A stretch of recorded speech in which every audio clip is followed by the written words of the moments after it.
Farewell Mortuary, written by Bubbly Couchsurfer and LykanTrucker. Are you in search of scary stories about ghastly things that lay dormant in the shadows of the night? Scary stories that'll leave you with a certain unpleasant feeling, like that of being watched from the shadows. Ones that will leave your mind racing with thoughts that make your skin crawl. Stories so dark and twisted that they send chills down your spine. Stories that will leave you feeling like the characters themselves are trying to drown you, grab hold of you, and all those uncomfortable bumps that leave your imagination running rampant. But oh, just remember, this is just the beginning.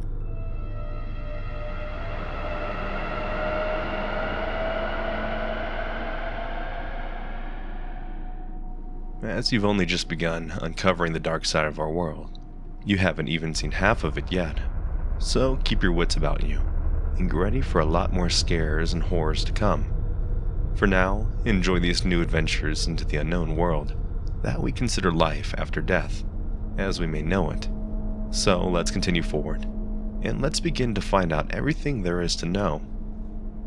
The door opened with a squeak of protest at the touch, and the mortician of death stepped inside and entered the main reception area, which was dark and empty. He looked around before settling his gaze upon the small makeshift desk sitting upon the stage front and center.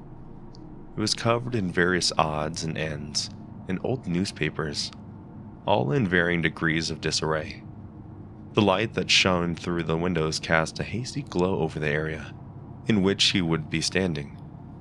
The mortician of death takes a few slow steps towards the stage, his movements silent. As he reaches the desk, he quickly starts pushing the clutter off into the floor. While preparing for his first solo speech, the mortician of death reaches down into his fanny pack and pulls out an old-fashioned spork. The mortician of death's face hardened as he stared at it for a while, before finally picking it up again and aiming it upwards high in the air, slightly blinded by the glare coming in from the upper window.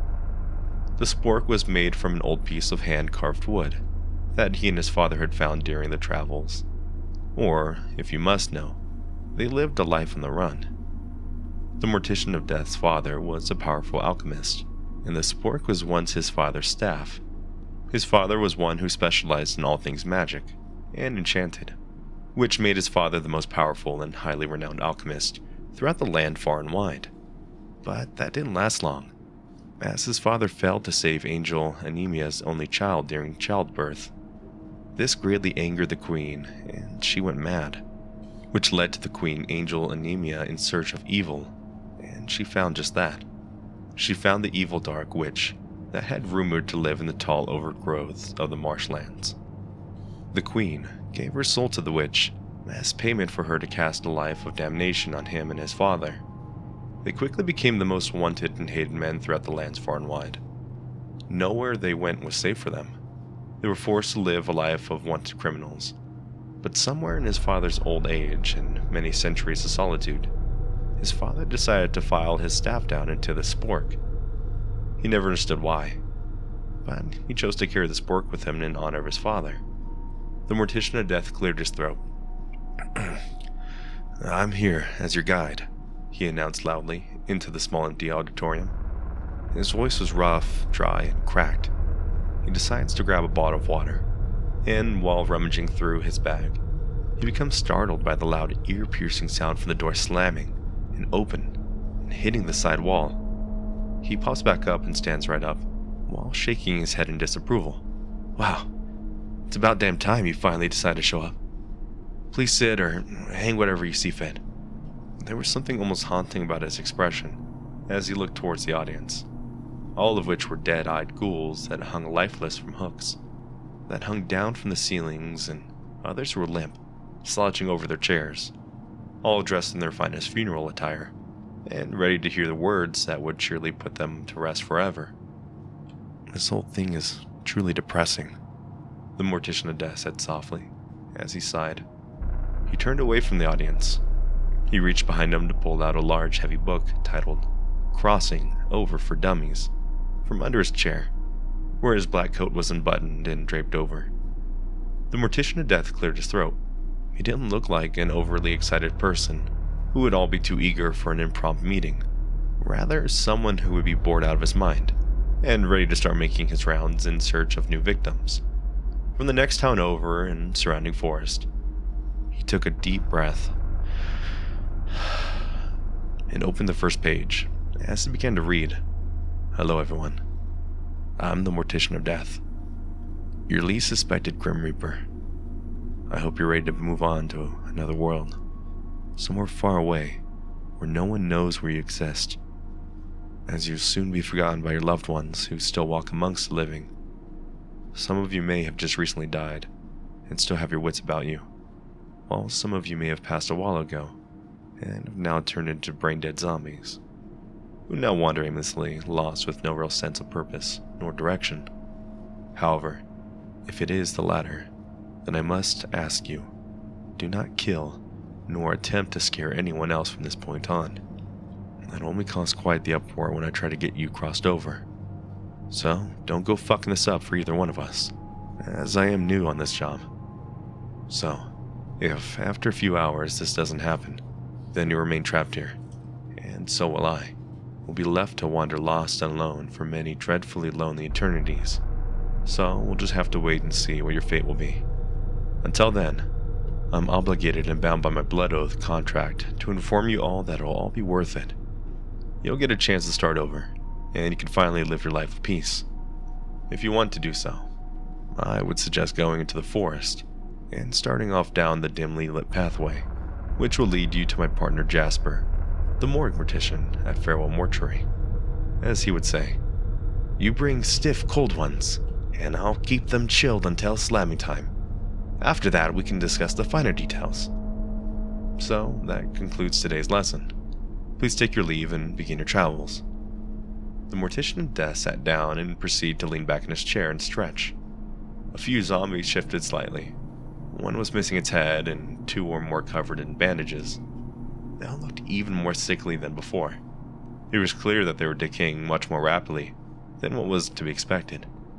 "If any of you think you're able to still walk well enough to go without me, then please do so. If not, then please let me know. I'll meet you outside the doors. Any questions?" There was a silent pause before there was a slight shuffling of feet noises, as several of the zombies began to slowly move towards the exit door. The Mortician of Death stood and began gathering his things. He then jumped off stage and proceeded to push his way through the crowd until he reached the exit. He made sure everyone was cleared out of the building and closed and locked the doors firmly behind him. "Now," he spoke aloud into the forest beyond where we shall go. "Now take that as your cue to enter the portal." He stepped aside and gestured wildly into the darkness. There wasn't exactly anyone in particular that could be seen approaching, but as the group slowly made their way through the woods, the Mortician of Death noticed how this group of ghouls' eyes began to sparkle and glow. In a clearing about 50 meters from the main road, in the woods of crossover willows, a lone figure was walking along the path towards the town line. The air was still and quiet, the only sound being that of the group of ghouls, feet dragging against the dirt ground. That was usually how it went every day when the Mortician of Death was still in training. But today was his first solo act, and it felt different somehow. Something was wrong. The stranger he had seen earlier was now moving strangely, and kept their head hung down low, like that of trying to conceal their identity. Oddly enough, it didn't take them long to reach the end of the path. However, once they got close, there was something very wrong with the scene ahead. The figure stopped short, as it stared wide-eyed at the side of the town. Its mouth fell open with a wide gasp. Then, there was a bright, blinding flash. The Mortician of Death shielded his eyes. When the flash was gone, he looked up, and it appeared as though the town had been turned into some sort of ghost town. But not the kind that had ghosts. No, this type of haunt was far worse than that of death itself.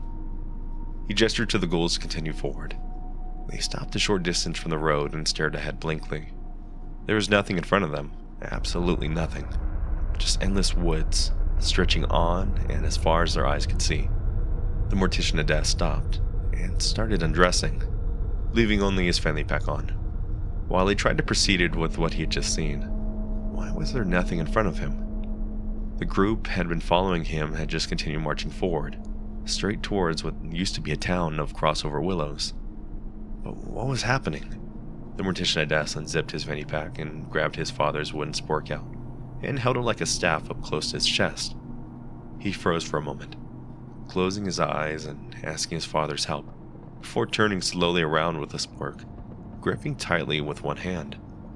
In the other hand, gripping his main staff, which ironically was the same size as the spork. The group he had following him just continued marching forward straight towards what used to be the town of Crossover Willows. He started to follow the group of undead ghouls cautiously, as he walked towards the woods, with his back pressed against every tree nearest to him. There wasn't anything left out here as far as civilization. Well, at least not from the living, breathing, and pink fleshy kind anyways. The mortician of death couldn't even feel a cross breeze. Everything just seemed to be frozen completely in place. Even the trees stood motionless and silent. There wasn't even any birds singing. In fact, there seemed to be no wind, no movement whatsoever. It almost felt unnaturally warm as he walked further through the forest. Suddenly he heard a noise in his left. He turned and froze. The mortician of death was beginning to feel uneasy, when suddenly a loud crunching noise echoed throughout the area. He jumped, gripping the wooden stake spork even harder now, while making a mad dash towards the group of ghouls. "What was that?" he screamed. Is there danger behind me?" The mortician of death began picking up his pace, now terrified more than ever and still trying to catch up with the group of ghouls, trying not to fall too far behind. You know, the ghouls he was supposed to be helping cross over safely. You know, the ones he left in charge of guiding into the great afterlife. But you really gotta wonder at this point, who's leading who now? The mortician of death, who's completely butt-ass naked, has begun to fall into sprinting and yelling frantically, "Help! Help!" The ghouls all sluggishly come to a half-assed stop, trying to tilt their heads just enough to see behind them, but just enough to not lose their head that's barely staying on by a thin, decomposing, rotting piece of human, fleshy, elastic nerve. The mortician's of death fear is evident in his eyes. The ghouls all stood there staring in the direction of their leader, who was butt-ass naked, clenching a wooden spork close to his bare chest. The ghouls just stared dumbfounded and completely unmoving. The sounds were getting louder and were honing in closer behind the mortician of death. He glances around trying to spot the source of the noise. When he caught sight of it, he immediately froze. His heart sank to the grasslands below his feet, and his body felt heavy as he watched what appeared to be hundreds upon hundreds of undead marching towards them. The mortician of death and the ghouls that he had finally caught up with were now standing beside him. The mortician of death knew that the odds were in his favor, especially not against this mass of the undead. The horde of undead marched towards him as he stood rooted to the ground. He watched them, transfixed with their faces, which all showed no emotion, yet each had their own set of glowing red eyes, which glowed brightly like a beacon of evil that beckoned them forward. They stopped about 10 meters in front of him as he continued to stand stock still, watching them carefully, but their clothing was darker shade of gray than what he had wore. The only thing that marked them as zombies was their lack of emotional intelligence. The mortician of death didn't want to believe what he was seeing, but what he witnessed was undeniable. There before him was not one zombie, but dozens of them. The entire horde had formed a circle around him, blocking any escape route. Every single one of these zombie ghouls were holding different weapons, including swords, axes, and maces, although most of them seemed less than competent. A lot of them were missing hands and arms, and others had large gaping holes in their stomachs and chests. Many of them looked ill and tired, and most of them were wearing rags, torn clothing, and tattered shoes. Most had scars or tattoos scattered across their bodies, and a number of the older-looking ones even had teeth missing from where their gums should have been. All of their skin looked extremely gray, and most of them had various amounts of blackish and yellow-infested bites scattered across their bodies. Some were missing pieces of their bones, and some other parts of their skulls had been crushed. The worst part of it all was that none of the wounds seemed to have been fatal. They were merely infected. The hordes of ghouls stood stagnant, staring blankly ahead like an empty shell of himself. The mortician of death watched in horror as several of them lifted one of their mauled appendages to show him something underneath. It was then that he became painfully aware of another detail that stood out amongst all these dead and disoriented creatures. Yes, they were zombies. Completely, irrevocably brain-dead zombies. That's what he was seeing. Yet, for some reason, they still had one thing in common. They had the same symbol burned into their wrist. The symbol that was identical to the ones that was burned onto the Mortician of Death's wrist. The Mortician of Death took a step backwards. His legs shaking, he was terrified. He was so scared that he couldn't speak. He couldn't even breathe. He was paralyzed with fear. It's impossible. This can't be real. If they were truly zombies, they would be completely mindless and wouldn't know. The Mortician of Death was standing right there in front of them, right? The Mortician of Death couldn't bring himself to believe it, as he muttered underneath his breath. It's her curse. Angel Anemius. How could this be real? No matter how much evidence he had to contrary, he simply couldn't accept it. But he knew they belonged to Queen Angel's anemia. He couldn't believe it. How'd she find me after all these centuries? He wanted more than ever for this to be the horrible nightmare. With that thought in mind, the Mortician of Death outstretched his father's spork and held it high up in the air exactly as his father did when he held his staff, right before his father chanted and cast a spell. The Mortician of Death, following suit, begins chanting a spell while drawing a quick circle around him and his ghouls in the air. He was uncertain if any of this would work, nor did he even know if his father's field staff had been turned into a spork would even contain the same powers as it once held. But he had no other choice in the matter but to have faith that it would. The Mortician of Death chanted loudly, "Worms of decay!" His words filled the area with him with such power it knocked several of these ghouls over. A few even dropped their weapons and collapsed to their knees in pain. Others cried out in anguish and agony. Soon, millions of hungry worms, ready to feast on the decaying flesh, slithered slowly out from underneath every rock and plant until they reached the surface of the earth, slowly slithering towards the front of the crowd. Each worm was long, and their bodies stretched out over 20 feet tall, as they moved slowly towards the crowds of infected brain-dead ghouls that had surrounded the Mortician of Death. As he watched on, he could only see a dark shadow hung above the creatures' backs, as if they had someone riding them, and each worm was covered with thousands of tiny hair-like fibers as well.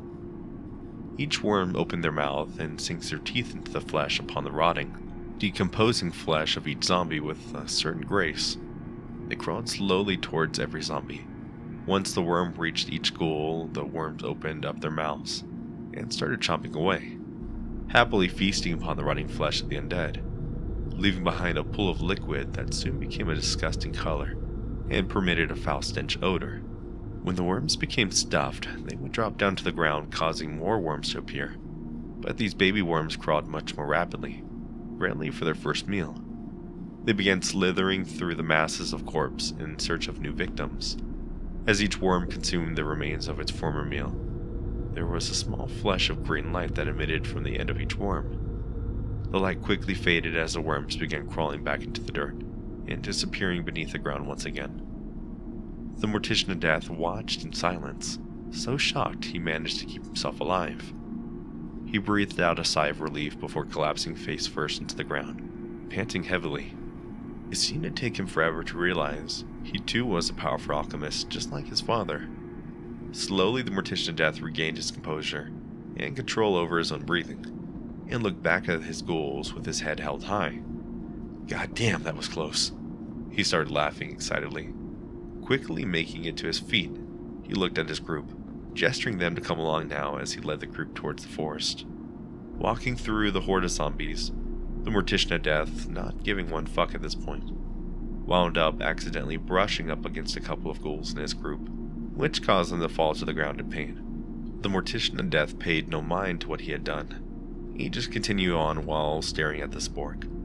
After walking silently for a few dreadful minutes, they finally arrived at the edge of the forest, where Farewell Mortuary was securely situated. Turning around to look at the ghouls, he pointed. "So, we're here. So go on now," he said, looking over and began pointing with a spork towards the entrance of Farewell Mortuary. The ghouls stayed quiet, not trusting themselves to move.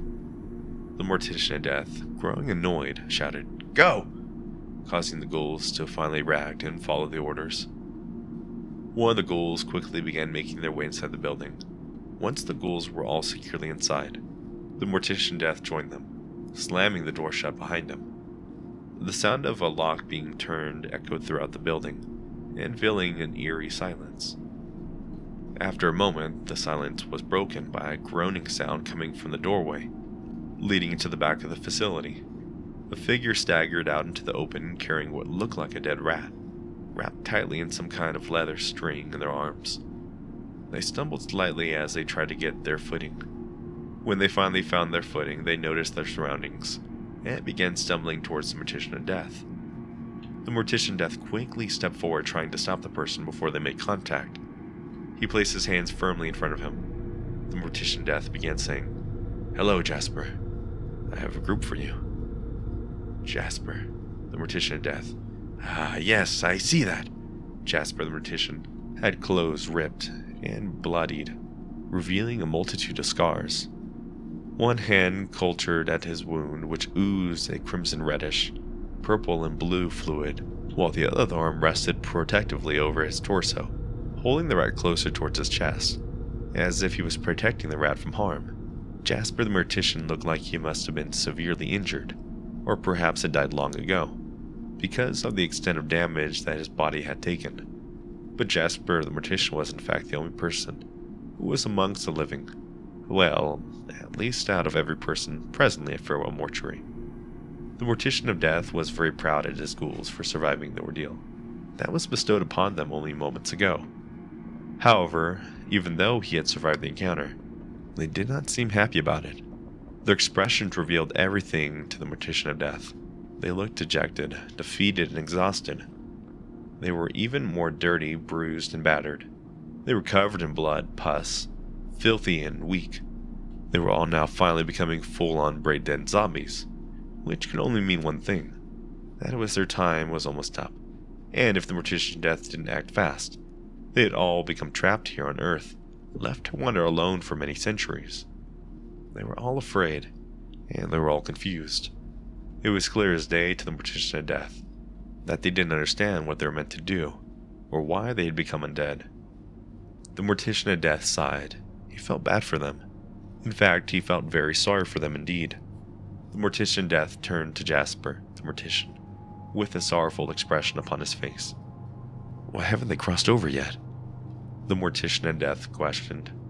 Jasper, the mortician, laughed bitterly before answering. I think they're still oblivious to the fact that they're dead. I think it's time they find out. Therefore, they can begin departing from Earth. Our obligation is to help them realize that they're no longer alive. We must get them to accept the harsh reality. We need to get their souls to separate from their human form. He and Jasper both knew what needed to happen. If they couldn't complete the ritual of soul separation, then the family of the deceased will not be allowed to have a funeral, nor hold a proper burial service. We must act fast so their souls don't become trapped here.